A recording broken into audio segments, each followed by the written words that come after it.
Hi, good evening, security के superstars and first of all आज teachers day है। So happy teachers day to everyone.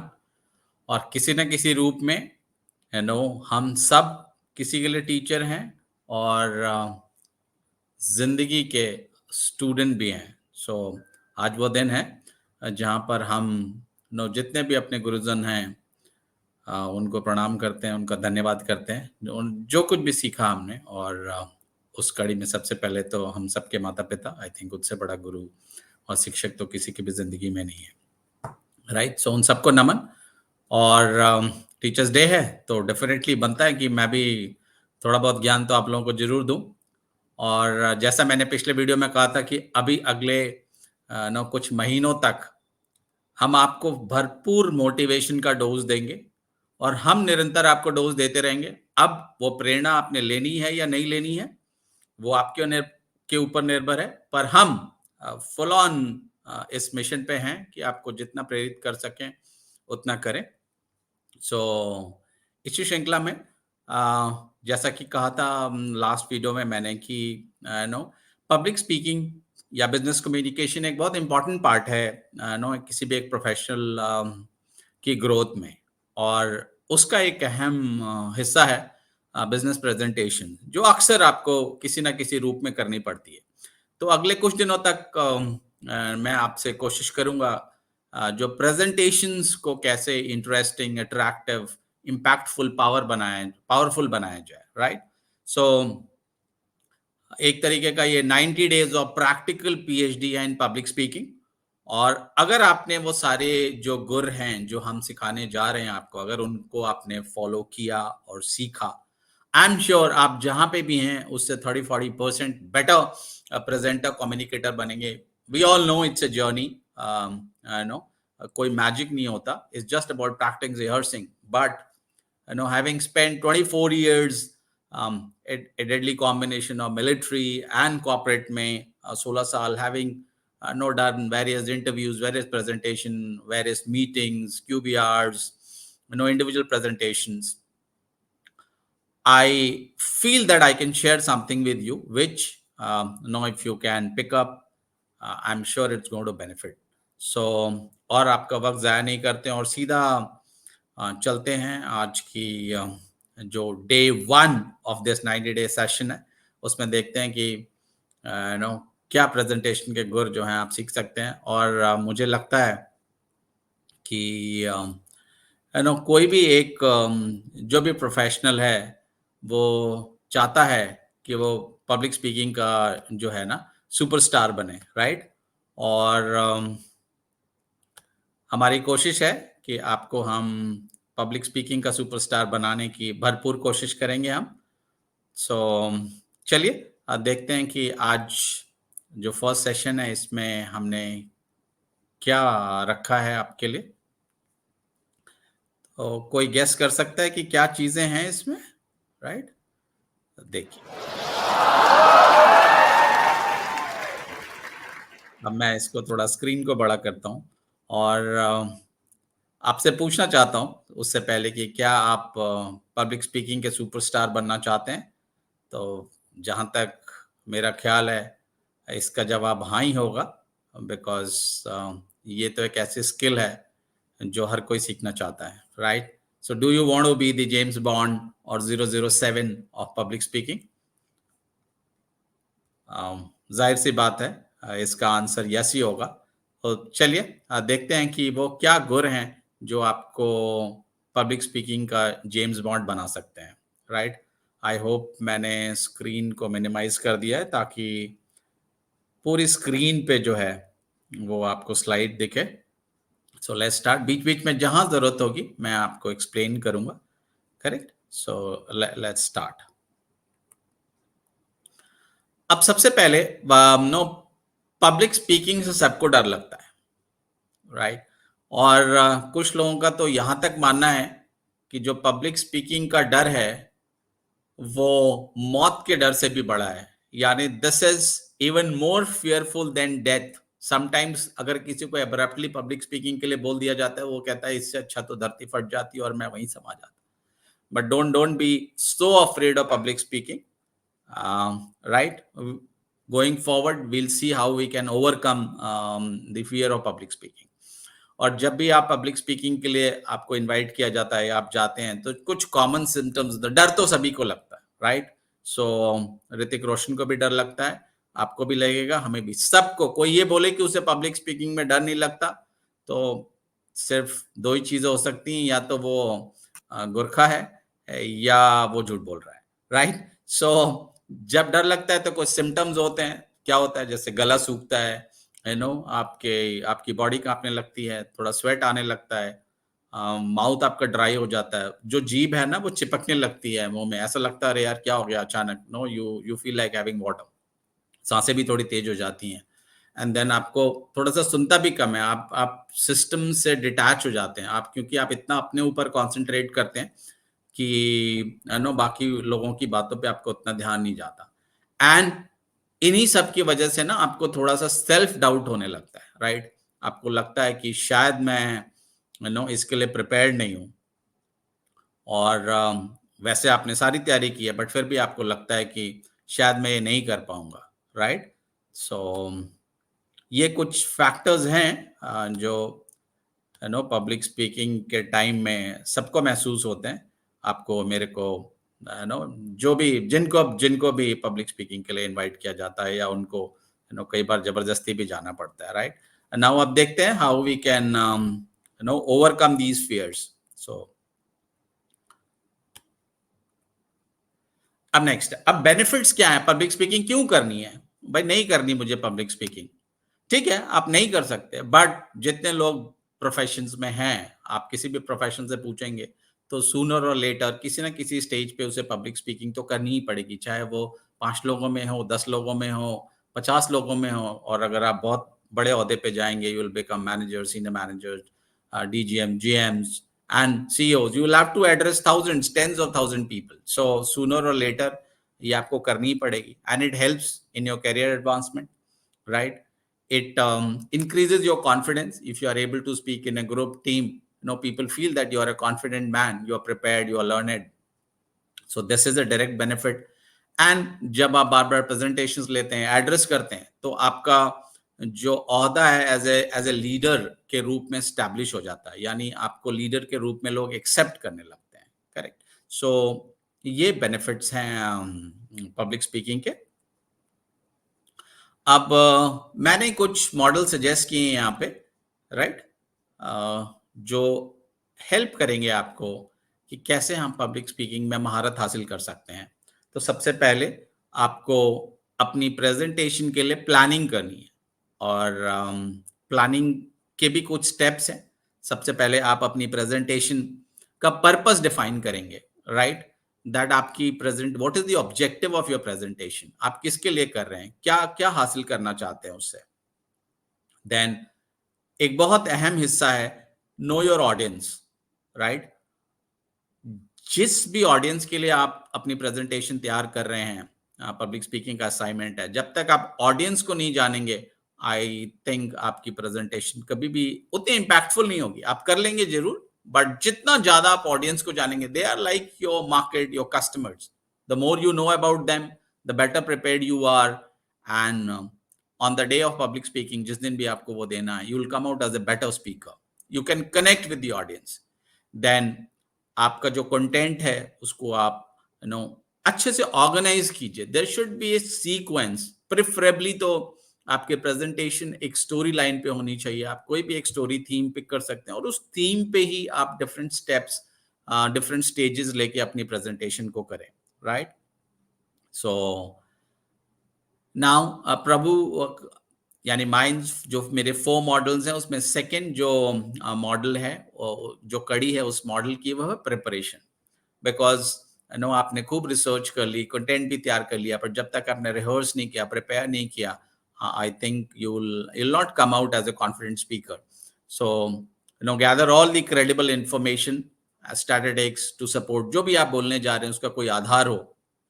Then अपनी presentation में आप कुछ अच्छे विजुअल्स डालें, because a picture is worth 1000 words and a video may be 10,000 word. So get some creative visuals, videos, props, कुछ भी हो सकता है. देन बहुत अहम हिस्सा है दैट यू प्रैक्टिस. जब आपने ये सब कर लिया है, so keep practising, right? Practice multiple times जब तक आपको समय मिलता है. In front of mirror, in front of your well wishers, family members, colleagues, जो भी आपको आपके सपोर्टिव हैं, जो आपके पॉजिटिव सपोर्टर्स हैं, आपके साथी हैं, जो आपके बारे में अच्छा सोचते हैं, उनके सामने शेयर कीजिए. यू कैन रिकॉर्ड ऑल्सो, आप रिकॉर्ड कीजिए एंड देन सी दैट कहाँ पे प्रॉब्लम आ रही है, कहाँ पे आप मिस कर रहे हैं, कहाँ पे आपका जो फेशियल एक्सप्रेशन है वो अच्छा नहीं है, कहाँ बॉडी लैंग्वेज अच्छी नहीं है. एंड देन द लॉजिस्टिक्स, यानी जहां पे भी आपको ये प्रेजेंटेशन देनी है, राइट, वहां आपको सबसे पहले तो वहां समय पे पहुंचना है. ऐसा ना हो आपको प्रेजेंटेशन देनी हो और वेन्यू ही गलत हो. तो वो चीजें लॉजिस्टिक का पार्ट है कि आप जिस भी वेन्यू में आपको देना है, आप ऑडियंस से पहले पहुंचे. और आप थोड़ा बहुत आप फेमिलियराइज हो, कैसी स्टेज है, कहाँ ऑडियंस बैठेंगे, कहाँ से एंट्रेंस हो रही है, कहाँ पे पावर प्लग है, कहाँ पे आपका लैपटॉप या टैब होगा, राइट? स्लाइड्स कितनी बड़ी स्क्रीन पे हो रही है, क्या आपकी आपके और ऑडियंस के बीच की जगह कितनी है, बिकॉज इन सब चीजों का बहुत फर्क पड़ता है. और जितना आप पहले जाके वेन्यू से फेमिलियराइज होंगे, आई थिंक उतना अच्छा रिजल्ट आएगा आपका फाइनल प्रेजेंटेशन में. सो ये सब लॉजिस्टिक्स का हिस्सा है. स्पेशल क्या टेक्नोलॉजी है, मतलब यू नो कहाँ पे प्रोजेक्टर लगा हुआ है, क्या आप कंट्रोल आपके हाथ में है या स्लाइड ट्रांजिशन कोई और कर रहा है, ये सब चीजें जो हैं वो प्रिपरेशन का हिस्सा है. देन मेरे मॉडल का सबसे महत्वपूर्ण है दैट फाइनली जब प्रेजेंटेशन का दिन आए तो ओपनिंग आपकी बहुत स्ट्रांग होनी चाहिए, एकदम धांसू ओपनिंग होनी चाहिए. अब वो चाहे एक इंटरेस्टिंग पंच लाइन से हो सकती है, किसी एनेक्डोट, छोटा सा किस्से से हो सकती है, किसी स्टैटिस्टिक से हो सकती है, कोई चैलेंजिंग क्वेश्चन से हो सकती है, कोई फनी जोक से हो सकती है. आई मीन एनीथिंग, कोई संस्कृत के मंत्र, आई मीन जो भी आपको लगता है ऑडियंस के हिसाब से, वैसा आप कुछ ओपनिंग में अपना स्पेशल इम्पैक्ट लाइए. एक बार ओपनिंग अच्छी हुई तो आई थिंक देन आपकी प्रेजेंटेशन भी आगे भी जाके अच्छी होगी. देन बॉडी, यानी कैसे आपके हाव भाव हैं, how are you controlling your body emotions, body language. आप ऑडियंस की तरफ कैसे, ऑडियंस की तरफ देख रहे हैं या उनकी तरफ बैक किया हुआ है, आपका आई कांटेक्ट हो रहा है या आप घूर रहे हैं. आई कांटेक्ट और घूरने में थोड़ा ही फर्क है, right? SIM like confidence and over confidence बहुत थिन बैरियर है. सिमिलरली जो आपकी बॉडी लैंग्वेज है, वो डिफाइन करेगी कि आपकी प्रेजेंटेशन कैसी हो रही है. Then Q&A, question and answer, no जब भी आपसे पूछा जाए, उसका आंसर आपको कॉन्फिडेंटली और उससे ज्यादा सच्चाई से देना है, राइट? जो भी क्वेश्चन पूछे, अगर आपको आता है तो आप उसका ईमानदारी से जवाब दीजिए. अगर आपको क्वेश्चन नहीं समझ में आया, you can always ask the audience to repeat, जिन्होंने भी पूछा है. और अगर आपको नहीं आता, आप ऑनेस्टली बोल सकते हैं that I am not aware. कोई we are not masters of everything, so whatever best you can answer, do that. And show respect to the person who has asked question. Don't make it a personal battle. Then closing, जो end होनी चाहिए वो आपकी बहुत strong, I mean interesting. Strong से ज्यादा interest, जैसे opening interesting है वैसे ही एंड इंटरेस्टिंग हो. वहां पे आपको एक फूड फॉर थॉट छोड़ सकते हैं, किसी नो गुड नोट पे एंड करना चाहिए, कोई इंक्विजिटिव थॉट प्रोसेस के साथ छोड़ सकते हैं. एंड मेरे हिसाब से एंडिंग पॉजिटिव हो, दुखी मन से ना हो या कोई सैड नहीं हो, उनको डरा के एंडिंग कर. I think it should always be positive, futuristic, right, hopeful kind of closing होनी चाहिए. अब इसका एक बहुत इंपॉर्टेंट हिस्सा है 4P मॉडल का, दैट इज पोस्टमार्टम. यानी आपने जो भी डिलीवरी की, जो भी प्रेजेंटेशन की, पब्लिक स्पीकिंग असाइनमेंट की, उसके बाद आपको थोड़ा सेल्फ रिफ्लेक्शन, इंट्रोस्पेक्शन, आत्मचिंतन करना होगा आपको. और ये फीडबैक, अगर वो प्रेजेंटेशन रिकॉर्ड की है, किसी ने फोटोग्राफ्स लिए हैं, या आपके जो वेल विशर्स हैं उस प्रेजेंटेशन में, उनसे आप फीडबैक लीजिए. एंड कि क्या कमी रह गई या क्या और अच्छा कर सकते हैं. And based on their feedback या आपके अपने ओन रिफ्लेक्शन से, know whatever you can find out, you implement in your next presentation so that you are better than know what you were in this presentation when you go to present the next time. Now there are certain motivational sequences हैं जो मेरे हिसाब से important है, तो उसमें attention जो है वो एक important aspect है, और attention आपको audience का attention चाहिए, और ये opening में हो सकता है, during the presentation of the event, in fact attention तो आपको throughout the presentation चाहिए. तो अब वो attention आएगी कैसे? कोई भी एक स्टार्टलिंग मतलब आश्चर्यचकित करने वाला कोई स्टेटमेंट हो, कोई स्टैटिस्टिक्स हो, कोई ऐसा डेटा हो, कोई वाक्य हो, कोई कहानी हो, कोई सार हो, कोई श्लोक हो, कोई शायरी की लाइन हो, कोई गाने का मुखड़ा हो, अंतरा हो, कुछ भी, whichever you can draw the attention of the audience. Then कोई रिटोरिकल क्वेश्चन आप ऑडियंस को पूछें, राइट? कि भाई कितने लोग इस ऑडियंस में सोचते हैं कि they are millionaires, right? And कितने लोग हैं जो अपने आप को फिट मानते हैं, कितने लोग वेजिटेरियन हैं, कितने लोग नॉन वेजिटेरियन हैं, कितने लोगों को कॉमेडी पसंद है, उनका फेवरेट नेटफ्लिक्स सीरियल कौन सा है, I mean anything to connect with the audience. Then कोई कहानी, किससे आप एनेक्डोट सुना सकते हैं अपनी लाइफ का, कोई भी छोटा वाक्य, just to draw the attention that कितने लोग, कितना टाइम लगा लोगों को यहाँ आने में, आई नो ट्रैफिक बहुत है, हाउ मच टाइम, कौन गुड़गांव से है, कौन कौन नोएडा से है, depending on the place, right?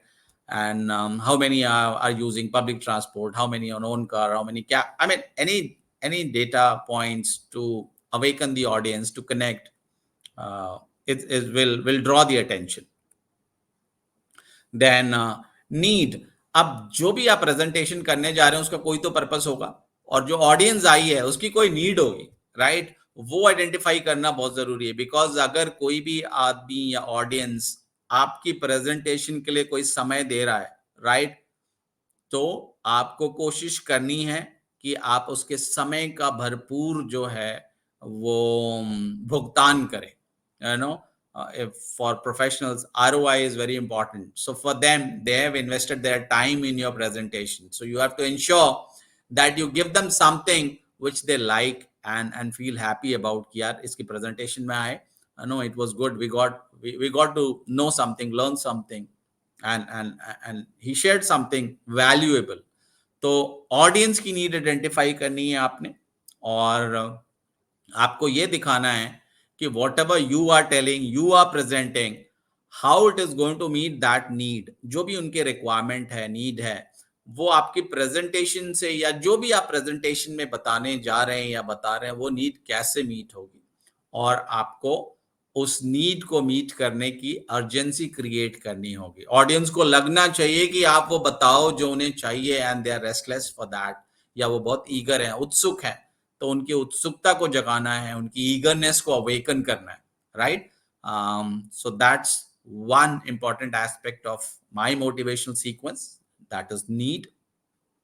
Then the next motivational element is satisfaction. Now उनकी नीड आपको पता चल गई, अब उस नीड को सेटिस्फाई करना है आपने through the elements of your presentation. आप अपनी प्रेजेंटेशन में क्या क्या शेयर करेंगे ताकि वो उनकी नीड जो है वो सेटिस्फाई हो, और जो भी नीड है या प्रॉब्लम स्टेटमेंट है उसके बारे में जो भी आप सोल्यूशन दे रहे हैं उसको डिटेल में एक्सप्लेन कीजिए, एक clear cut step by step. For example, if you are a fitness coach और आपकी जो ऑडियंस है वो फिट होने आई है या फिट होने के बारे में जानने आई है, तो you will have to give them a journey of fitness. It could be 1 month journey, 60 days journey, 90 days journey, 6 month journey, an year journey. Whatever is your plan, that you will have to tell them very clearly. And उस plan को आपने systematic तरीके से बताना है, so that they get convinced कि हाँ भाई, अगर if Prabhu is selling this product or a process, and if I follow this fitness regime, I'll be fit like him, or I can be a good public speaker like him, or maybe even better than him. और जो भी आप solution दे रहे हैं उसकी feasibility, आप ऐसे solution ना दें कि मैं चांद से तारे तोड़ लाऊंगा, मैं 1 महीने में 6 पैक्स करा दूंगा, right? I mean, don't give impossible solutions because nobody will accept. So whatever solutions you are proposing, wo thode realistic hone chahiye, right? Then only the connects get established and people, I mean, you'll be able to meet the needs, or you satisfy the need of the audience. Then the next element of motivational sequence है वो visualization. जब आपने need identify कर ली, आपने process भी बता दिया कि इस प्रोसेस से वो नीड मीट होगी, अब टाइम है उनको ये महसूस कराने का कि वो जो बनना चाहते थे या जो नीड है वो ऑलरेडी मीट हो चुकी है, या जब वो मीट होगी तो उन्हें कैसा लगेगा, how will they feel, you know? अगर for example somebody wants to lose 10 kg of weight और आपने जो प्रोग्राम स्टेप्स बताए हैं उसके बाद लोगों को ऐसा लगना चाहिए कि they have already adopted it, and if they follow whatever you have told, you know, they can visualize being 10 kg lesser, more fitter, more leaner, more muscled personality. So ऐसी फीलिंग विजुअलाइजेशन आनी चाहिए। और उसका एक counter element है, आपको ये भी बताना है कि अगर आपने मेरा process, my directions, my advices और whatever I am telling you to do, if you don't do, उसके नेगेटिव कॉन्सिक्वेंसेस होंगे, right? And then you establish a personal connect. They should be able to relate to your persona, your personality, whatever you are telling. ये बोलना simple है मेरे भाई, sorry, but it's difficult. It takes time. It takes a lot of rehearsal, lots of practices, lot many deliveries of public speaking. उसके बाद आपको थोड़ा थोड़ा ऑडियंस के नर्व्स पता चल जाते हैं, then you are able to connect, but with practice it is certainly possible. But these are the elements which we have to keep in mind. We have to create that visualization, that aha moment, or that feel good moment, that if I follow whatever the speaker is telling, I will certainly become better, or I'll achieve whatever my need is. Then the next element of my motivational sequence is action. And finally, आपको clearly बताना है that know exactly what the audience has to do, that you have to get up, you have to exercise, 45 minutes thrice a week at least, right? Then only these results. Otherwise you give disclaimer that if you are not even doing 45-minute exercises thrice a day, no, I can't help you, right? So there should be a clear request, clear call to action. Then simplify the steps, make it simple. For example, they can do this 45-minute exercise in the morning or in the evening, whichever way. They can do cardio, they can do weights, cycling, swimming, tennis, badminton, jogging, walking, anything. I mean, give them options, simplify their journey. Don't make it so difficult कि नहीं आपको ये 45 minutes सुबह 5 से 5:45 तक ही करने हैं, and then half of the audience doesn't wakes up at 5 a.m., right? So वो हो नहीं पाएगा. So that's why you'll have to simplify whatever. Just an example related to fitness. Then provide resources that how they can do this, how they can figure out 45 minutes from their busy schedules. अगर वो सारे professionals हैं, busy schedule है, इतना travel करते हैं, तो आपको बताना पड़ेगा आप कैसे निकाल सकते हो 45 minutes. या तो आप अपनी sleep cycle ठीक करें, या आप वीकेंड्स पे करें, whatever. No, other than lifts की जगह आप stairs लें, walk after your meals. Some way you'll have to suggest them, and where they can find resources. उसके बारे में कुछ और जानना चाहते हैं, you can provide the websites, some study material, some nutrition, link to some nutritional, some videos on fitness, or any whatever that need is. And then motivate them to do all this, follow your instruction, and they go to the resources, use it, उनका फायदा उठाएं, और motivate हो अपनी जो targets हैं उनको. they should take action based on your motivation, your presentation impact. Now effective body language, lesser said the better. इसके 2-3 एलिमेंट है. आई कांटेक्ट एक बहुत इंपॉर्टेंट एलिमेंट है, जैसा मैंने पहले भी कहा, ये एक बहुत महीन रेखा है, बहुत फाइन लाइन है, जहां पे आई कांटेक्ट जो है वो ऊगलिंग, ऑगलिंग या घूरने में कन्वर्ट हो जाता है. If the audience, if there are few beautiful people, and don't get tempted to stare them, You will have to control that emotion, and eye contact has to be very, very brief, and it should be well rounded. You shouldn't focus only on few people whom you know, a few very attractive people, right? Or few people who you know that they will not counter you. So it should be evenly distributed. You have a look wherever you reach your, or your gaze can reach to.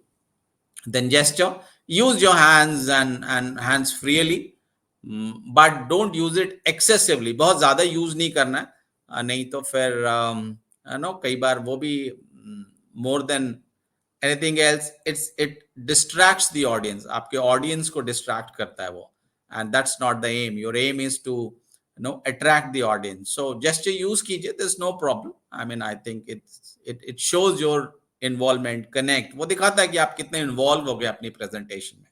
तो आप hand gestures use कीजिए. And posture, आप confidently खड़े होइए, but बहुत ज्यादा भी नहीं, बिल्कुल बहुत इंपोजिंग पर्सनालिटी भी मत कर लीजिए कि बिल्कुल हिप्स में हाथ रख लिया, एकदम फोल्डेड हैंड्स कर लिए. Not like that. थोड़ा फ्रीली घूमिए एंड प्लेजेंट होना चाहिए. आप जो भी कर रहे हैं, इंपोजिंग, आपकी पर्सनालिटी बहुत अच्छी है, बट उससे डराइए मत. आप बहुत फिट हैं, पर उससे किसी को भय नहीं होना चाहिए, right? It should be pleasant. आपको देख के लोगों में एक इच्छा होनी चाहिए आपकी बात सुनने की, आपको देखने की, राइट? कई बार बहुत अच्छी पर्सनालिटी होती है, सब कुछ अच्छा होता है, बट वो इतने इंपोजिंग हो जाते हैं कि वो ऐसा लगता है वो ऑडियंस को डरा ही रहे. तो उस चीज से बचना है, राइट? कॉन्फिडेंस, ओवर कॉन्फिडेंस, और आपकी पर्सनालिटी जो है वो भयभीत ना करे किसी को, इस बात का आपको ध्यान देना है, right? And now let's see what is more in the presentation. Vocal techniques. अब आपकी आवाज की भी बहुत अहमियत है, और ये भी एक बहुत इंपॉर्टेंट रोल प्ले करता है कि आपकी प्रेजेंटेशन जो है वो कितनी इंपैक्टफुल होगी. अब पेस, अब बहुत जल्दी जल्दी ना बोलें, राइट? उसको पेस को कंट्रोल करें डिपेंडिंग ऑन द कंटेंट, और एक स्पीड में आपकी थोड़ी सी वैरायटी होनी चाहिए, थोड़ी सी वेरिएबिलिटी होनी चाहिए, ताकि वो मोनोटोनस ना लगे. ऐसा ना लगे कि आप न्यूज रीडर्स जैसे होता है ना, वैसा नहीं करना आपको. बिल्कुल एक जैसा ही पढ़ते हैं, उसमें कोई स्पेशली जो सरकारी चैनल्स की जो न्यूज होती है एकदम मोनोटोनस, वैसा नहीं करना है. देन पिच जो है आपकी जो श्रिल होती है, मेल फीमेल वॉइस, उसको आप पिच को अभी कभी थोड़ा आपको बढ़ाना है, कम करना है, वेरिएशन लाना है, राइट? एक्साइटमेंट, कोई अच्छी चीज है उसमें एक्साइटमेंट दिखानी है, राइट? और एक ही, बिल्कुल एक सुर नहीं लगाने, एक ही स्ट्रेट लाइन में नहीं जाना है, चाहे वो पेस हो, पिच हो. और पॉजेस का बहुत इंपॉर्टेंट रोल है. छोटे छोटे जो पॉज हैं या छोटे छोटे स्टॉप्स हैं, छोटे छोटे ठहराव हैं, जैसे संगीत में भी ठहराव की बहुत अहमियत होती है, उसी तरीके से आपके स्पीचेस में, पब्लिक स्पीकिंग में भी ठहराव की बहुत अहमियत है. तो आप जहां जरूरत हो वहां ठहराव दीजिए, यानी ऑडियंस को मौका दीजिए जो भी आपने बोला उसको आत्मसात करने के लिए, उसको अपने अंदर समाहित करने के लिए, उनके अंदर वो जो भाव हैं वो विलीन हो, उसके लिए समय दीजिए. कई बार ऑडियंस को मौका दीजिए, जो भी आपने इतनी अच्छी चीज बोली उसको अप्रिशिएट करने का. सो ये सब ठहराव का पार्ट है जो आपको ध्यान देना है. Then volume, of course depending कि कितना बड़ा रूम है, कितना बड़ा हॉल है, ऑडियंस का साइज कितना है, आप स्टेज से कितनी दूर हैं, आप माइक यूज कर रहे हैं कि नहीं यूज कर रहे हैं. और ये चीज आपको प्रेजेंटेशन शुरू करने से पहले चेक करनी निहायत ही जरूरी है, क्योंकि अगर आपने इतनी सब मेहनत की है और आपकी आवाज ही नहीं पहुंच रही ऑडियंस तक, या आपकी आवाज इतनी लाउड है, कर्कश है कि कोई सुनना नहीं चाह रहा है आपको, बस वो वेट कर रहे हैं कि कब खत्म, राइट? सो ये फाइन ट्यूनिंग लॉजिस्टिक्स का पार्ट है. तो एक बार अगर आपने लॉजिस्टिक्स में वॉल्यूम रिहर्स कर ली, चेक कर ली, तो I think then during the presentation कोई प्रॉब्लम आएगी नहीं. Then Q&A session. अब आपने प्रेजेंटेशन दे दी है, आपको जो भी बोलना था as part of your slides या जो भी आपने यूज किया है, अब एक इंपॉर्टेंट है कि जो भी आपने बोला क्या वो ऑडियंस तक पहुंचा कि नहीं. अब Q&A है वो सेशन जो बताएगा कि आपकी प्रेजेंटेशन या आप कितने कामयाब हुए हैं इस प्रेजेंटेशन में। अब जो भी आपने टॉपिक दिया है, वो टॉपिक आप ही ने चूज किया है, तो आप एंटिसिपेट कीजिए, यानी गेस कीजिए या कि कौन से क्वेश्चन या किस टाइप के क्वेश्चन जो है वो ऑडियंस आपसे पूछ सकती है, और उन क्वेश्चंस के जवाब जो हैं वो आप तैयार कीजिए, right. Prepare those a set of questions which audience can ask, prepare the answer, rehearse it। जब भी कोई क्वेश्चन पूछे, listen to it, don't be in a hurry to answer. आप एक्सपर्ट हैं तभी आप स्टेज पे हैं, बट ये दिखाने की जरूरत नहीं है, right. You don't have to show off your expertise. कोई क्वेश्चन पूछ रहा है, आप उसको ध्यान से सुनिए, पे अटेंशन। कई बार होता है ऑडियंस का क्वेश्चन एक बार में नहीं समझ में आता है, तो ask them to clarify that what is the question, and once you have understood the question, right, give an answer in a very very honest manner. अगर आपको अच्छे से आता है या जितना भी आता है, you give the answer, and whatever you don't know, honestly admit that I don't know. Maybe you can request the audience to answer, somebody from the audience, because बहुत लोग होते हैं जो जानकार होते हैं जिस विषय पे भी आप बोल रहे हैं। तो अगर आप ऑडियंस, ये क्वेश्चन आप ऑडियंस को भी पास कर सकते हैं, and if somebody can take that answer, give that answer, so आप उनका धन्यवाद कीजिए, right, and you can move on to next question। So these are some of the final elements की क्वेश्चन एंड आंसर जो session है वो कैसे handle करना है। और जरूर आप एनकरेज करें ऑडियंस को क्वेश्चन पूछने की। जब तक ऑडियंस ने कुछ क्वेश्चन नहीं पूछा, कोई कमेंट नहीं दिया, कोई फीडबैक नहीं दिया, दैट मीन्स की प्रेजेंटेशन फ्लैट है, किसी को कुछ मजा नहीं आया, and people were just there because either they were no force to be there और no they have lost interest. अब अपनी प्रेजेंटेशन में कुछ विजुअल एड्स जो हैं वो यूज कीजिए, उनको जितना इफेक्टिवली। विजुअल एड्स हैं वो चाहे पिक्चर हो सकती है, वीडियो हो सकता है, कोई प्रॉप हो सकता है, राइट।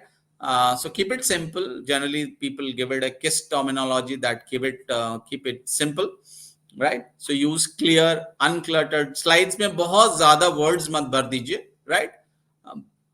हेडिंग्स एंड जो इम्पोर्टेंट वर्ड्स हैं, की वर्ड्स हैं, सिर्फ उनको हाईलाइट कीजिए, बाकी एक्सप्लेनेशन आप दीजिए। If you put too much words, nobody is going to read it, because दिखेगा भी नहीं इतनी दूर से कोई पढ़ना भी चाहे तो, राइट।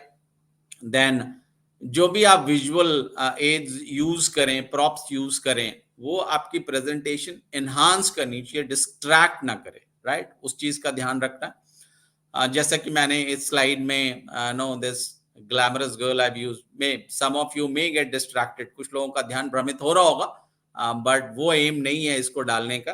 तो जो भी आप प्रेजेंटेशन बनाएं उसमें विजुअल एड्स को इस तरीके से यूज करें ताकि लोग भ्रमित ना हो और उनका ध्यान ना भटके, आपकी प्रेजेंटेशन को एनहांस करे वो।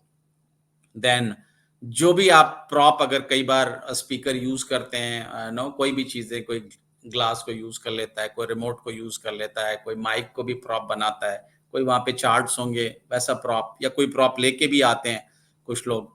सो उन प्रॉप्स को आपको रिहर्स करना है, ऐसा ना हो कि आप प्रॉप तो लाए हैं बट शायद आप उसको अच्छे से यूज ना कर पा रहे हैं।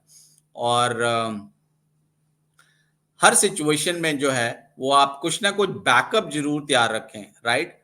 बिकॉज कई बार क्या होता है कि माइक काम नहीं कर रहा होता है, कई बार आप जो प्रेजेंटेशन लाए हैं, कई बार वो स्लाइड्स नहीं खुलती या स्लाइड्स इधर उधर हो जाती हैं, या जो आपने एनिमेशन किया है वो एनिमेशन सही से नहीं चलता है बिकॉज किसी और का सिस्टम है, आपने पीपीटी में बनाई है, वहां गूगल स्लाइड्स में देनी है, राइट। आपकी फाइल्स इतनी हैवी हैं कि वो एक बार में आ ही नहीं पाई, तो कुछ एलिमेंट उसका क्रॉप हो गया। सो इन चीजों के लिए आपको प्रिपेयर रहना है कि ये टेक्निकल ग्लिच हो सकता है, राइट, कभी भी और किसी के साथ भी। आप कितनी भी आपको बहुत फाइनर कोऑर्डिनेशन करेंगे तभी आप इससे बच सकते हैं। तो अगर ऐसी कोई सिचुएशन आती है तो आपके पास कुछ ना कुछ बैकअप होना चाहिए। फॉर एग्जाम्पल, अगर आपने आपकी प्रेजेंटेशन वहां स्लाइड्स नहीं चली, कुछ नहीं होता, एटलीस्ट आपके पास स्लाइड्स का एक प्रिंट आउट होना चाहिए, सो दैट यू नो कि नेक्स्ट स्लाइड कौन सी है या आपका कंटेंट क्या है, राइट। इस तरीके का। और कुछ आपके पास पावर बैकअप, या कोई अगर आपका नो अपनी प्रेजेंटेशन है वो अगर आप है आपने किसी फ्रेंड को शेयर कर रखी है, जो अगर बाय द वे आपका कुछ खराब होता है तो he can also present it for you on और ऑन बिहाफ, सो दैट आपका फ्लो ना खराब हो। कोई भी प्रेजेंट करे, आप बाकी जो एक्सप्लेनेशन है वो आप कर सकें। So these are part of being prepared for if something goes wrong. This is your backup plan B. Story telling ये एक बहुत इंपॉर्टेंट है, और जितने भी लीडर्स हैं, सक्सेसफुल लीडर्स हैं, नो, वो जनरली एक अच्छे स्टोरी टेलर होते हैं. जस्ट आप simple plain, if you just talk about topic, no data and all, unless it is woven in a story, उतना इम्पैक्ट नहीं आएगा. राइट? लोग सुनेंगे, हो सकता है लोगों को अच्छा भी लगे, बट एक जो इम्पैक्ट आता है, वाव फैक्टर आता है, वो तब आता है जब आपने अपनी प्रेजेंटेशन को एक स्टोरी के रूप में पिरोया है, और उस स्टोरी को आप प्रेजेंट कर रहे हैं. It I mean ideally should be like a movie, extravaganza, या कोई बॉलीवुड थीम हो, या कोई ऐसा नो नेटफ्लिक्स शो टाइप कोई ऐसा सीरीज लगनी चाहिए कि आपने आपके एलिमेंट्स, कैरेक्टर्स, प्रेजेंटेशन, वो एक कहानी के रूप में, इंटरेस्टिंग कहानी के रूप में दर्शक तक पहुंचे. उसके कुछ एलिमेंट है, हुक्स. अब आपको कुछ ना कुछ हुक्स, जैसे कि आप वीडियोस देखते हैं यूट्यूब में, जो वो थंबनेल्स बनी होती हैं, वो थंबनेल्स एक्चुअली हुक्स ही हैं. वो थंबनेल्स इतनी अट्रैक्टिव होती हैं कि नो, आप 100 दिन में करोड़पति कैसे बने, राइट, और नो, 6 पैक्स इन 60 डेज, ऐसे बहुत सारे. सो हजारों लाखों वीडियोस हैं, और वो आप इसीलिए क्लिक करते हैं बिकॉज उनका जो हुक है वो आपको बहुत इंटरेस्टिंग लगता है, अंदर भले ही कुछ भी हो. राइट? बट अगर हुक अच्छा है तो कहीं ना कहीं आप उसमें फंस जाते हैं, या आपको इंटरेस्टिंग लगता है. So it's a click bait. Then context, जो भी आप प्रेजेंटेशन करने जा रहे हैं उसका कुछ बैकग्राउंड, परिप्रेक्ष्य, उसका कॉन्टेक्स्ट दीजिए. देन कोई एक challenge, human beings love challenges, so audience को अपनी प्रेजेंटेशन के थ्रू कोई चैलेंज दीजिए, एंड उस चैलेंज का आप फिर कोई सोल्यूशन दे, रेजोल्यूशन दे, और उससे उस कहानी का जो अंत है वो एक समरी से, लेसन लर्न से हो, ताकि नो ऑडियंस को लगे कि हाँ, देयर वाज ए प्रॉब्लम जो आपने आइडेंटिफाई की, फिर आपने उसके सॉल्यूशंस भी प्रेजेंट किए, एंड उससे कुछ लेसन्स जो हैं वो आपकी ऑडियंस को मिले. So that will create an interesting story and will make your presentation more effective. Then different audience के हिसाब से आपको एडजस्ट करना पड़ेगा. एक ही प्रेजेंटेशन स्टाइल सब ऑडियंस के साथ नहीं चलेगा. राइट? यंगस्टर्स जो हैं, इफ स्कूल स्टूडेंट्स, उनको आपको एक डिफरेंट प्रेजेंटेशन करनी पड़ेगी. कॉलेज स्टूडेंट्स के लिए डिफरेंट करनी पड़ेगी. बिजनेस प्रोफेशनल्स के लिए डिफरेंट करनी पड़ेगी. सीनियर सिटीजन्स के लिए डिफरेंट करनी पड़ेगी. Blue collar, white collar, depending on आपका ऑडियंस क्या है, उस हिसाब से आपको अपनी प्रेजेंटेशन जो है वो मॉडिफाई करनी पड़ेगी. उसके लिए research, we started with research, and आपकी ऑडियंस जो है उसके हिसाब से आपको रिसर्च करनी पड़ेगी. Then whatever you have done, उसको आपको कस्टमाइज करना पड़ेगा, so that it meets the requirement of the particular audience you are going to address, and you have to be flexible to adjust your style. You are the same speaker, but आपको life में different audience मिलेंगे, तो आपको अपनी style जो है वो vary करनी पड़ेगी. You will have to have flexible approach. You can not have similar approach for all the audience. Right? Then stage fear, जैसे मैंने पहले कहा, स्टेज पे जाने से सबको डर लगता है. Right? Every great actor has said this in one or the other interaction, that in spite of so many years in their professions, or all great speakers, they say that no, fear is very very natural, and everybody is frightened. सबको stage से डर लगता है, और ये डर इन ए वे positive है, because ये डर उसी को लगता है जिसने प्रिपरेशन की है, who considers this as a important assignment. वो सिर्फ टाइम पास करने नहीं आया, वो प्रिपेयर करके आया है, वो ऑडियंस के साथ कनेक्ट करना चाहता है, वो एक अच्छी प्रेजेंटेशन देना चाहता है, and he wants to create a good impact for the audience and also for himself. So इस माइंडसेट से जो भी आएगा उसको थोड़ा बहुत डर जरूर लगेगा, and I will call it as a positive fear. Right? A fruitful productive fear. और उसको ओवरकम करने के लिए प्रिपरेशन सबसे इंपॉर्टेंट पार्ट है. आप जितनी प्रिपरेशन करें, आई थिंक उतने कॉन्फिडेंट आप होंगे. Then do some physical activity so that all your cells are active, blood is running properly, then you are calm. So do some little physical activity. Visualize that आप जो है ये presentation बहुत अच्छे से करेंगे, and people are going to love whatever you're going to present, because you are prepared, you have researched, you have tailored, you have identified the need of the audience. आपने उसको customize किया अपने audience के लिए, आपने खूब सारे rehearsal किए, आपने अपने friends well wishers से feedback लिया, recordings देखी है. तो आप visualize कीजिए that अंत जो है वो अच्छा ही होगा.